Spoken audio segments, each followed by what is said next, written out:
Assalamualaikum warahmatullahi wabarakatuh.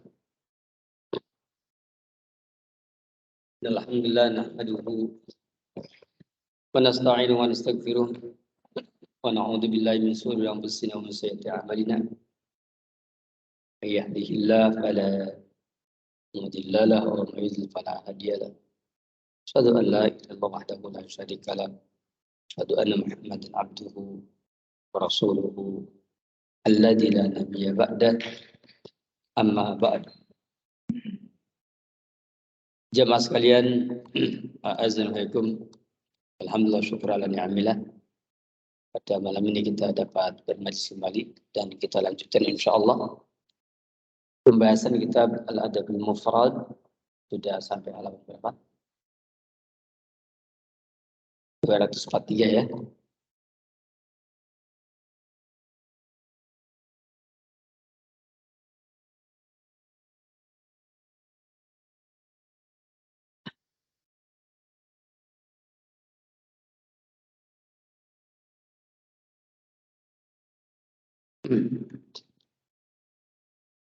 Oh iya, kalau tidak salah kita masuk hadis 431 ya.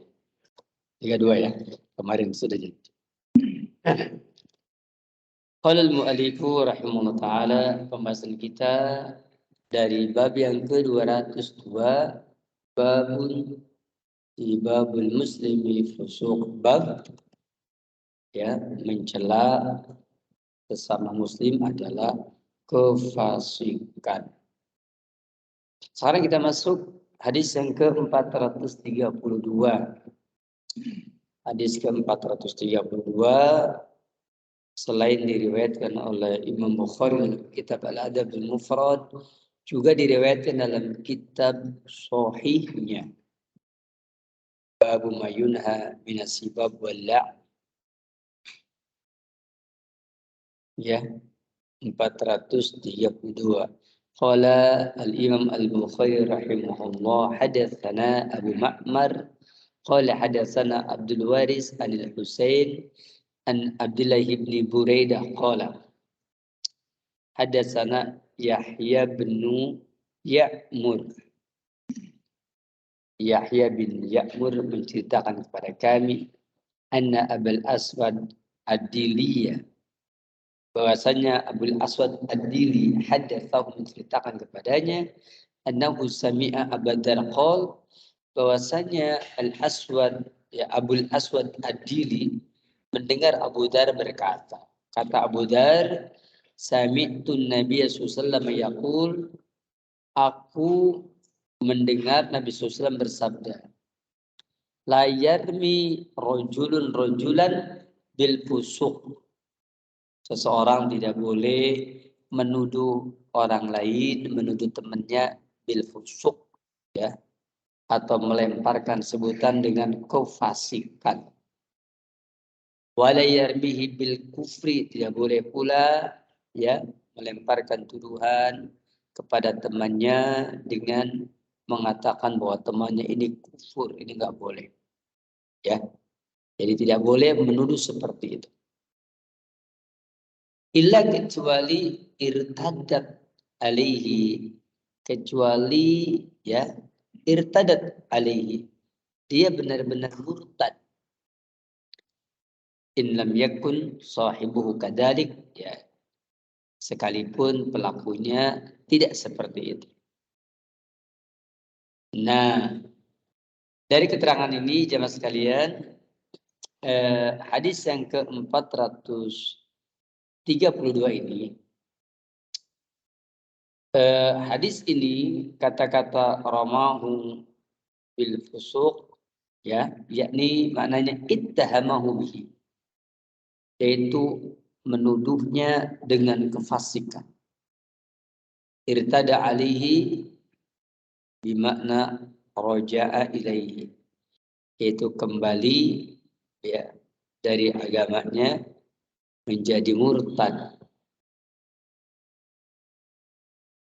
Dari hadis ini ya, yaitu hadis tersebut jadi dalil bagi kita bahwa tidak boleh seseorang menuduh orang lain dengan tuduhan-tuduhan seperti itu. Kita tidak boleh suka menuduh saudara kita dengan tuduhan fasik. Tidak boleh menuduh saudara kita dengan tuduhan kufur, ya.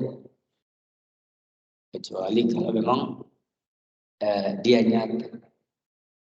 Makanya Rasul bersabda, la yarmi, ya,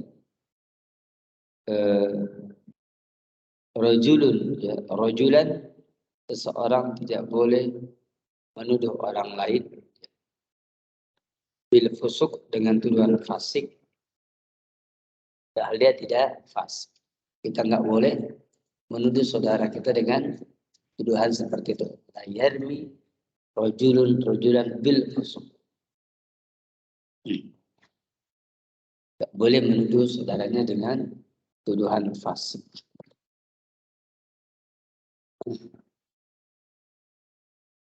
Apa maknanya? Maknanya adalah bahwa sebagaimana dalam riwayat yang lain, ya, kata-kata la yarmi rojulan bil fusuk, tidak boleh seseorang menuduh orang lain dengan fasik, wala yarmihi bil kufri, tidak boleh pula menuduh saudaranya dengan kufur, illa kecuali irtaddat, ya, alaihi, ya, yakni kecuali jika dia murtad, ya. In lam yakun sahibu kama qala, sekalipun temannya tidak seperti yang dia katakan. Artinya bahwa kalau dia murtad, ya, maka tentu saja ini hal lain. Ya, ini adalah hal lain, dan ini bisa saja mengenai pada seseorang yang melakukan seperti itu. Dari keterangan ini, pelajaran yang berharga bagi kita adalah bahwa apa faedah dari keterangan ini? Dijelaskan, ya, bahwa fikul hadis, dari hadis ini adalah man qala al-akhar anta fasik, barang siapa yang mengatakan kepada saudaranya kamu fasik, au qala lahu, atau dia berkata kepada saudaranya anta kafir, fa in lam yakun kama qala, apabila ternyata tidak seperti yang dia ucapkan, kana al-qailu huwa al-mustahiq lil wasfil madkur, maka orang yang mengatakan anta fasik atau orang yang mengatakan anta kafir, itulah yang al-mustahiq lil wasfil madkur, dialah yang berhak untuk disifati itu. Atau dalam riwayat yang lain, ya, ya, man qala li akhihi ya kafir, siapa yang mengatakan kepada saudaranya wahai kafir, gitu kan, maka faqad ba'a ahaduhum, maka akan kembali kepada salah satunya.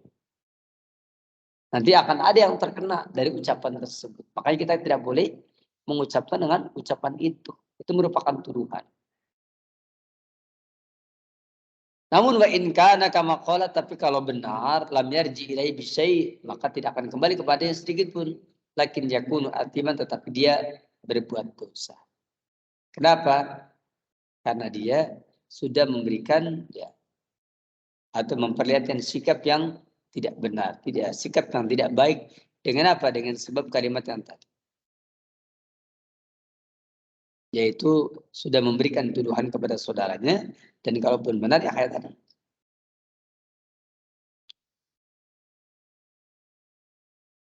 Oleh karena itu maka dikatakan illa jika tidak maka irtadat. Illa jika tidak maka irtadat, dia akan kembali alaihi kepadanya. Innam yakun sahibuhu kadzalik, jika pelakunya tidak seperti itu. Dan ini sama dengan kalimat yang tadi. Jadi tidak boleh kita mengatakan kepada saudara kita anta fasik, tidak boleh mengatakan kepada saudara kita anta kafir, tidak boleh kita mengatakan kepada saudara kita anta mubtadi, anta ahlul bid'ah, nggak boleh. Itu terlarang. Al-Imam Al-Albani rahimahullah, beliau ketika, ya, mensyarahkan hadis man kaffara akhuhu Barang siapa yang menuduh kafir kepada saudaranya, faqad ba'a ahaduhuma, maka akan kembali kepada salah satunya. Jika yang menuduh itu benar, maka dia tidak akan kembali kepada si penuduh karena benar.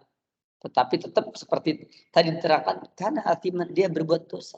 Kenapa? Karena dia sudah berperangai yang kasar. Yang keduanya, kalau ternyata ya orang ini adalah yakni benar, ya, yakni anta kafir, dan kalau ternyata tidak benar, maka akan kembali kepada si penuduhnya. Bagaimana hukum penuduhnya? Dia menjadi kafir. Makanya tadi dijelaskan dalam kitab ini yang tadi sudah saya bacakan, bahwa wa in kana kama qala, jika tuduhannya seperti yang dituduhkan, tentu lam yarji ilaihi bisyai'in, tidak akan kembali kepada yang menuduh karena tuduhannya benar. Lakin yakunu atiman, tapi dia atiman, orang yang berbuat dosa. Kenapa? Karena berperangai kasar. Karena berperangai kasar. Tidak boleh kita seperti tadi ya, berperangai kasar kepada orang lain. Meskipun dia memang umpamanya telah melakukan kekufuran dan ternyata dia seperti tadi, maka hendaklah kita jangan seperti itu. Dan Imam Al-Albani beliau mengembangkan dari hadis man kaffara akhahu menjadi 3. Man kaffara akhahu, wa man badda'a akhahu, wa man fassaqa akhahu, faqad ba'a hadum. Barang siapa yang mengkafirkan saudaranya, barang siapa yang membid'ahkan saudaranya, menuduh saudaranya ahlul bid'ah, dan barang siapa yang memfasikkan menuduh saudaranya sebagai orang yang fasik, maka faqad ba'ahaduma, maka sungguh dia kembali kepada salah satu. Seperti itu. Ini berkenaan dengan pembahasan yang tadi ya. Dan ini sesuai dengan judul babnya, bab sibabul muslimi fusuq wa qitaluhu kufur. Barakallahu. Berikutnya, hadis yang ke-433. Qala al-Imam Al-Bukhari ta'ala babi sanadihi an Abi Dzar. 433 ini juga ternyata diriwayatkan oleh Imam Bukhari dalam kitab Manaqib dan juga Imam Muslim ya. Di sini dalam kitab Manaqib bab nomor 5 diterangkan bahwa Abu Dzar sami'an Nabi sallallahu alaihi wasallam yaqul, beliau mendengar Nabi SAW bersabda, kata Nabi, manidda'a li ghairi abihi, barang siapa yang mengaku-ngaku ya li ghairi abihi, bukan bapaknya.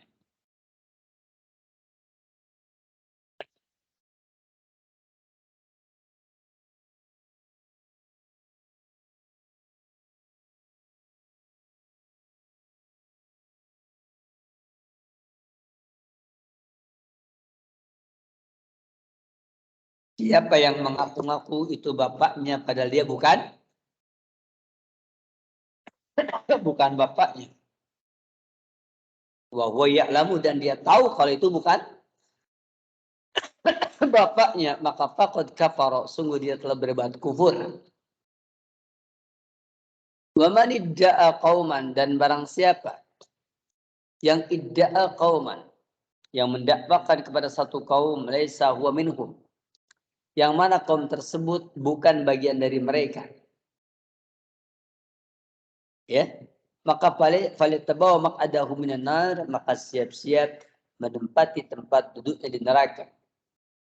Wa man da'a rajulan bil kufri, dan barang siapa yang memanggil seseorang dengan kekufuran, yakni dengan mengatakan anta kafir, atau mengatakan anta adullah, kamu adalah musuh Allah, walaysa kadzalik, dan tidaklah seperti itu illa kecuali harat alaihi.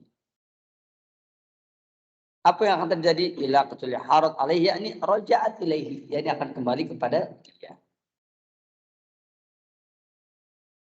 Ini hadis nomor 433.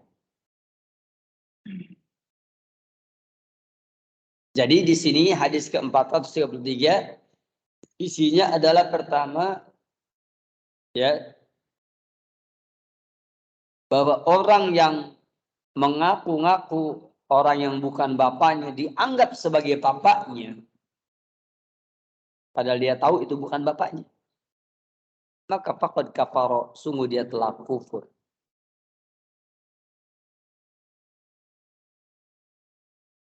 Kemudian yang keduanya, siapa yang mengaku satu kaum, artinya dia menyandarkan kepada satu kaum, padahal dia bukan termasuk kaum itu.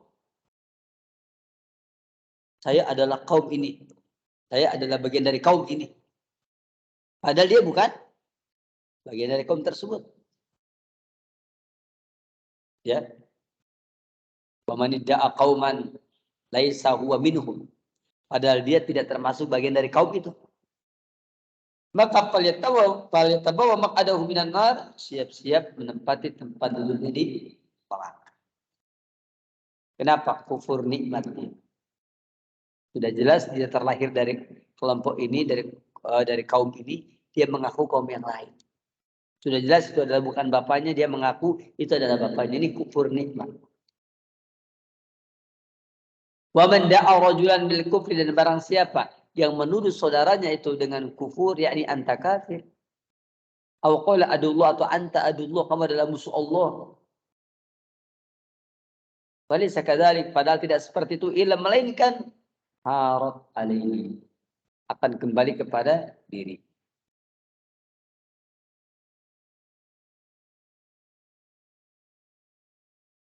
Di dalam hadis ini dikatakan apa? Bahwa ini dalil tentang ya tahrimu ya al-intifa minan nasab al-ma'ruf wal iddia ila ghairihi. Haramnya meniadakan atau tidak mengakui nasab yang sudah diketahui dan mengaku-ngaku kepada nasab yang lain. Itu haram hukumnya. Yang keduanya, jawaju itlaqil kufri, yaitu bolehnya memutlakkan kata-kata kufur alal ma'asi, atas orang yang berbuat maksiat. Liqasdi jazar, tapi tujuannya untuk jazar, untuk memperingatkan. Min ghairi taujihi kalimati al-kafir, dengan tanpa mengarahkan kata-kata kafir ila saksin muayyan, kepada orang tertentu.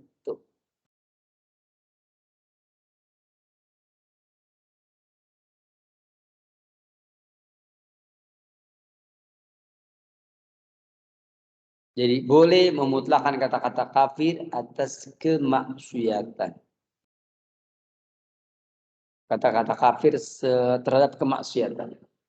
Tapi tujuannya hanya untuk jazar, untuk memberikan peringatan yang keras.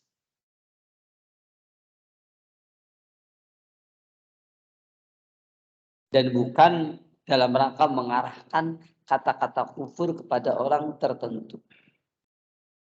Namun apabila yang dia maksud adalah kufur, maka ini merupakan kesalahan. Ini merupakan kekeliruan. Hadis ini tak jauh beda dengan hadis yang tadi yang sebelumnya. Bermiripan. Kalau tadi yang sebelumnya adalah hadis yang berbunyi ya, la yarmi rajulun bil fusuqi wa la yarmihi bil kufr ya illa irtaddat alaihi in lam yakun sahibu kadzalik. Tidak boleh seseorang menuduh orang lain dengan fusuk, dan tidak boleh pula menuduh orang lain dengan kufur ya, illa irtaddat,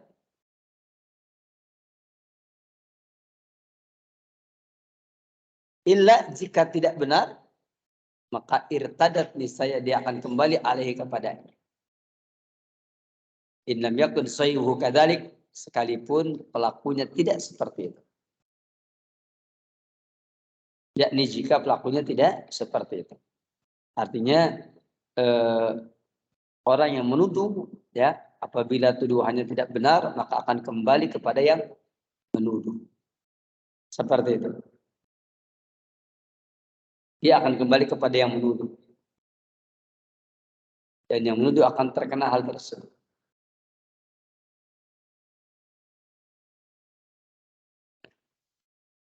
Nah, adapun keterangan yang tadi, ya, keterangan yang barusan kita bacakan, maka keterangan ini berbicara tentang orang yang mengaku-ngaku, ya, manidda'a li ghairi abihi, ya, orang yang mengaku-ngaku kepada selain bapaknya. Ini dia yakni manidda'a li ghairi abihi, orang yang mengaku-ngaku, ya,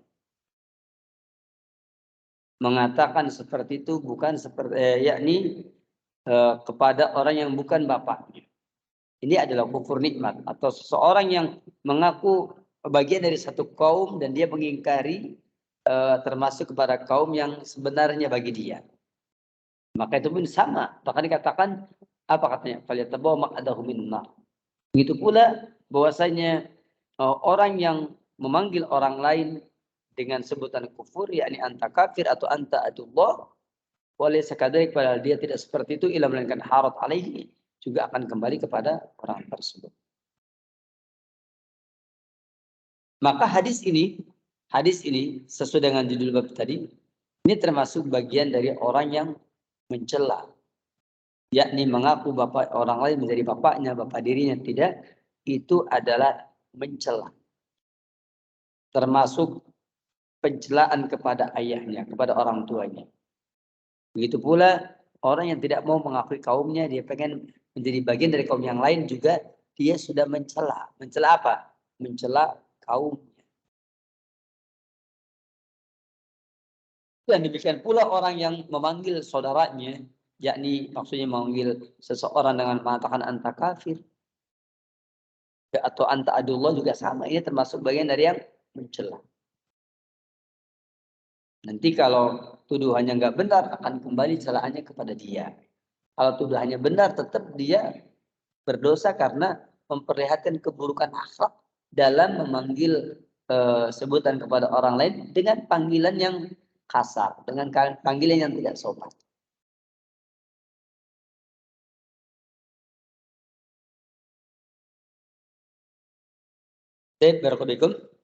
Ini adalah hadis yang ke-433. Pembahasan kita dalam bab ini sampai 435. Ya, sampai 435. Dan dari riwayat-riwayat ini, maka riwayat yang ke-432 dan 33 nyata sekali menunjukkan bahwa kita betul-betul dilarang mencela sesama muslim.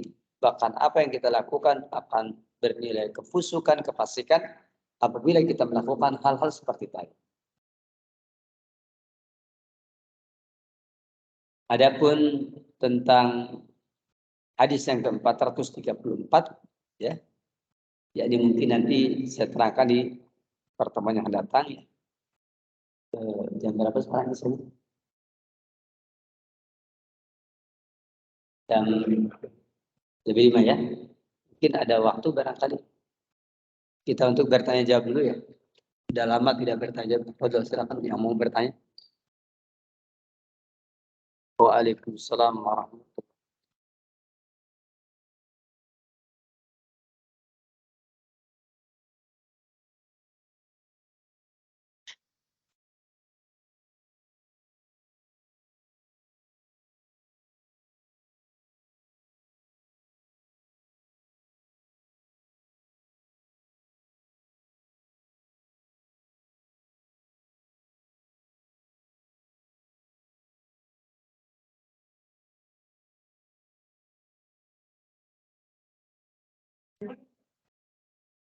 Ada yang bisa bantu nerangkan? Kayaknya kurang jelas, ya. Ijazah, Pak. Pembuatan apa tadi, ijazah? Ijazahnya seseorang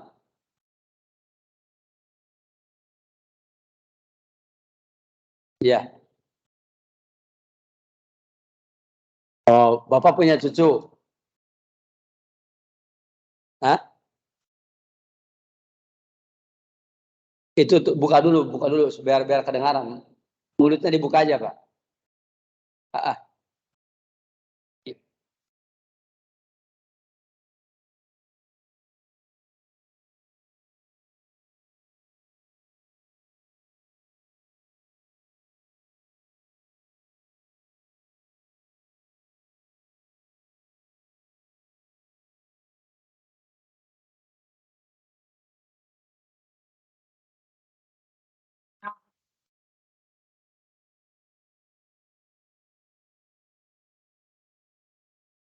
Bismillahirrahmanirrahim.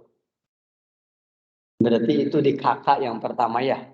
Kasusnya harusnya cucu, tertulisnya anak. Apakah itu boleh? Jawabnya kalau tidak sengaja ya tentu saja sesuatu yang tidak disengaja tidak terhukumi dalam masalah ini. Tinggal kalau sudah tahu ya segera diganti. Begitu. Segera diganti kakaknya supaya tertulis statusnya sebagai cucu bukan sebagai anak ya. Karena sebutan seperti itu ya tentu saja apa namanya sebutan yang mengkhawatirkan salah paham. Walaupun sebenarnya di dalam penamaan di Islam cucu dianggap sebagai anak tidak ada masalah. Maksudnya pakai bin. Satu begini, Muhammad bin Syihab Al-Juhri. Imam Al-Juhri itu sebenarnya bukan Muhammad bin Syihab, tetapi Muhammad bin Muslim bin bin Abdullah bin Syihab. Jadi sebenarnya dia kakek nomor sekian, tapi nyebutnya Muhammad bin Syihab. Begitu. Seperti Syekhul Islam Ibnu Taimiyah. Ya. Itu kan beliau Ibnu Taimiyah. Taimiyah itu adalah kakeknya yang nomor 5 kalau tidak salah.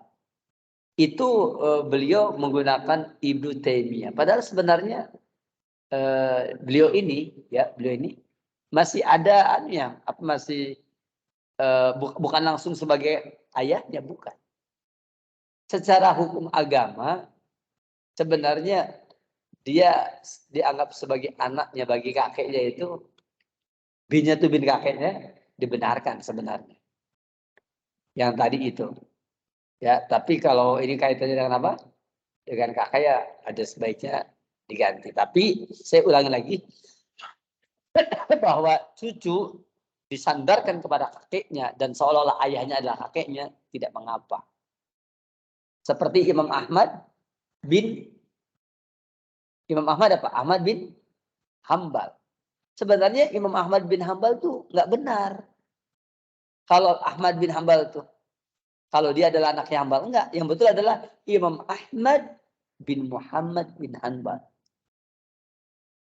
Begitu. Namun kenapa sandarnya Imam Ahmad bin Hanbal di kalangan Arab itu biasa bahwa kalau yang masyhur itu adalah orang kakeknya atau kakek keberapanya, itu dia suka dinisbatkan kepada kakeknya yang masyhur. Tapi itu bukan dalam rangka litabani untuk mengaku dia anaknya, bukan. Tetapi untuk menyandarkan kepada sesuatu yang terkenal. Seperti Syekhul Islam Ibnu Taimiyah. Dia kepada Ibnu Taimiyah, kepada Taimiyahnya, itu karena dia yang masyhur.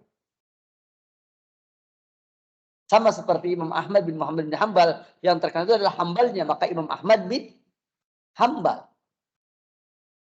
Ahmad bin Hanbal. Padahal sebenarnya Imam Ahmad ini anaknya siapa? Muhammad. Ahmad bin Muhammad bin Hanbal. Sama dengan Muhammad bin Syihab Al-Juhri. Itu sebenarnya Muhammad ya bin siapa tadi? Muhammad bin Muslim ya bin Abdullah bin Syihab ya Az-Zuhri. Jadi tidak langsung kepada Muhammad bin Syihab, tetapi disandarkan begitu. Saya ulang lagi tentang kepada kakek, maka sebenarnya secara hukum Islam dan tradisi di kalangan bangsa Arab ya itu perkara yang dibenarkan, dan di dalam agama kita juga dibenarkan hal seperti itu. Tapi sifatnya bukan tabani, tapi nisbat. penyandaran kepada orang yang masyhur. Karena biasa, ya biasa seperti itu. Nah, yang kedua, adapun yakni menyandarkan seorang anak kepada kakak iparnya, yang mana kakak iparnya sebagai kakak apa sebagai ayahnya umpamanya, maka itu tidak boleh. Ya, tidak boleh. Apakah dalam wujud tabani ataukah dalam wujud penisbatan seperti tadi? Enggak boleh. Maka dia harus diganti. Demikian barangkali. Wallahu taala a'lam.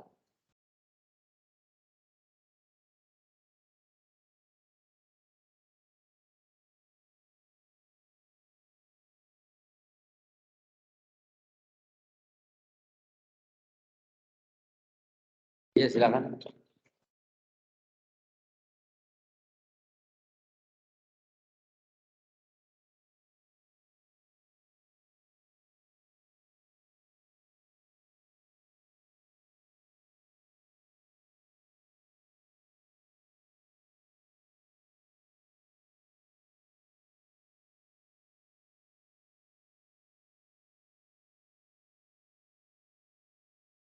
Itu sebutan atau tabani? Nyebut kali ya. Kalau nyebut biasa itu berarti penisbatan, bukan tabani. Tapi kalau dia menyebutkan fulan bin saya, nah itu nggak boleh. Tapi kalau saudara menyebut begitu, itu kembali kepada uruf. Mungkin urufnya ini adalah anak-anak kita juga. Itu kata-kata anak-anaknya bukan berarti anak asuhnya. Mungkin anak didik gitu kan. Mungkin anak asuh dan seterusnya. Tetapi kalau dia sudah mengatakan bin, yaitu fulan bin saya, maka itu tabani tidak boleh. Seperti itu. Kecuali tadi seorang anak disendarkan kepada kakeknya lantaran kemasyhuran kakeknya dibandingkan dengan ayahnya orang tuanya. Demikian wallahu a'lam.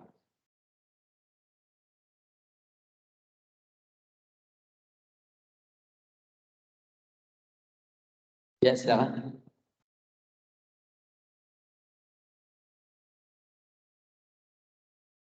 Bagaimana sikap yang tertuduh?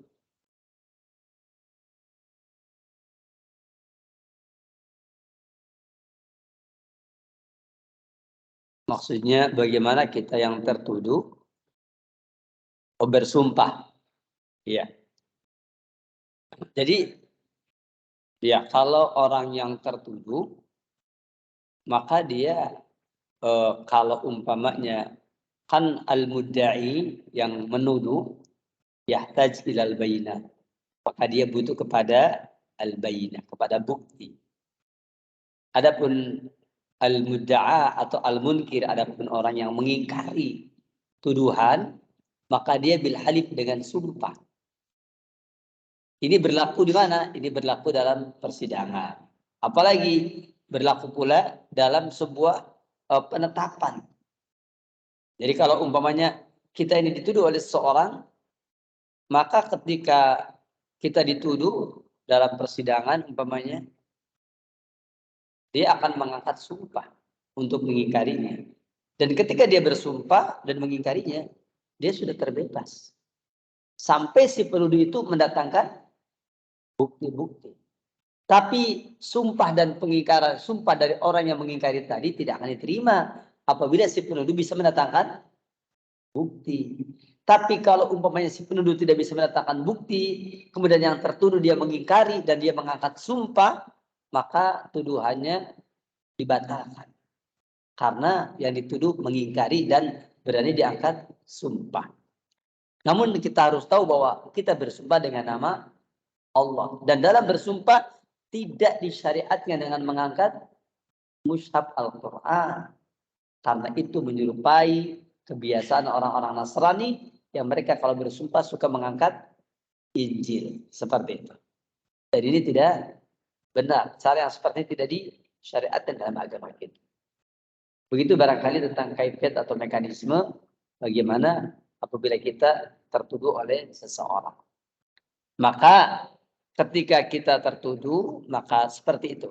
Dan tentu saja ini harus depan persidangan. Kalau tidak depan persidangan, walaupun kita sudah mengingkari, si penuduh tetap aja menuduh. Ah, itu mah kamu aja. Ya, seperti itu.